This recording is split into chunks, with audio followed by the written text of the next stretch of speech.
Here's where it gets crazy. Seattle, with that win over the Jets, now replaces Washington in the number 7 spot. And you look at that and you say, well, Seattle's in the 7 spot. They got to play the Rams next week. Certainly a winnable game.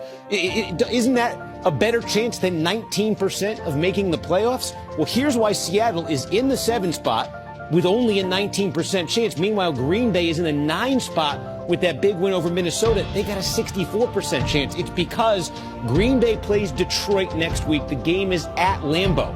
So if Green Bay wins that, they go to 9-8. Obviously, they would then jump Detroit in the standings. And even if Seattle beats the Rams next week, Seattle and Green Bay would have the same record.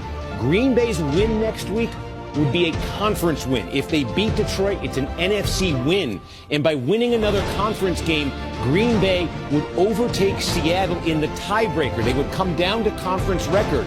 Right now, Seattle has that advantage over Green Bay, but one more conference win for Green Bay, they get the tiebreaker, they jump Seattle. So it's Green Bay in 9th place right now that controls the path to the playoffs. Seattle would need to win next week and have Green Bay lose. Detroit would need to win next week and have Seattle lose. The only one with a clear path, believe it or not, it's Aaron Rodgers and the Green Bay Packers.